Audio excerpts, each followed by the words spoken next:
ಎಲ್ರಿಗೂ ನಮಸ್ಕಾರ. Chicken chops ಹೇಗೆ ಮಾಡೋದು ಅಂತ ನೋಡೋಣ.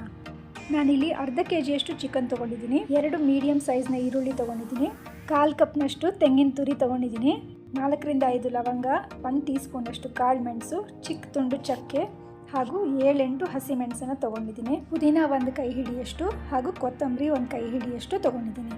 ಮೆಷರ್ಮೆಂಟ್ಸ್ನ ಡಿಸ್ಕ್ರಿಪ್ಷನ್ ಬಾಕ್ಸ್ನಲ್ಲಿ ಕೊಟ್ಟಿದ್ದೀನಿ, ಒಮ್ಮೆ ಚೆಕ್ ಮಾಡಿ. ಈಗ ಬನ್ನಿ ಹೇಗೆ ಮಾಡೋದು ಅಂತ ನೋಡೋಣ.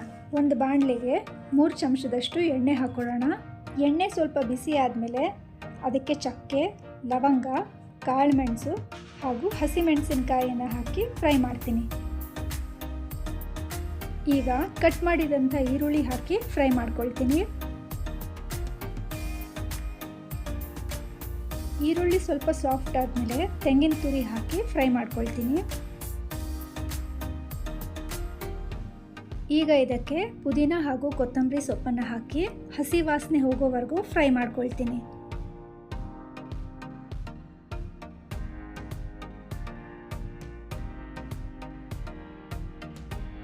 ಈಗ ಇದನ್ನು ಒಂದು ಪ್ಲೇಟ್ಗೆ ಹಾಕಿ ಪೂರ್ತಿ ತಣ್ಣಗಾಗೋವರೆಗೂ ಬಿಡಬೇಕು.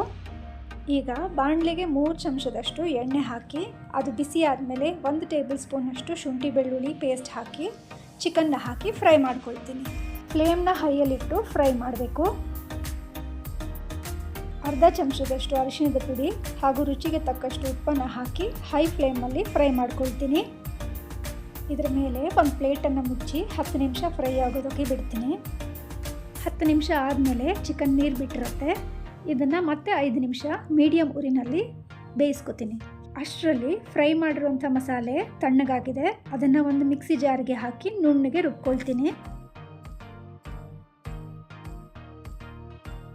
ಈಗ ರುಬ್ಬಿದ ಮಸಾಲೆನ ಚಿಕನ್ಗೆ ಹಾಕಿ ಮಿಕ್ಸ್ ಮಾಡ್ಕೊಳ್ತೀನಿ.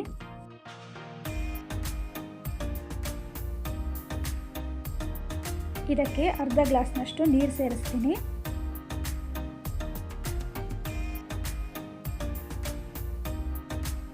ಇದಕ್ಕೆ 1 ಸ್ಪೂನಷ್ಟು ಧನಿಯಾ ಪುಡಿ ಹಾಕಿ ಮಿಕ್ಸ್ ಮಾಡಿ ಮುಚ್ಚಳ ಮುಚ್ಚಿ ಚಿಕನ್ನ ಬೇಯಿಸ್ತೀನಿ.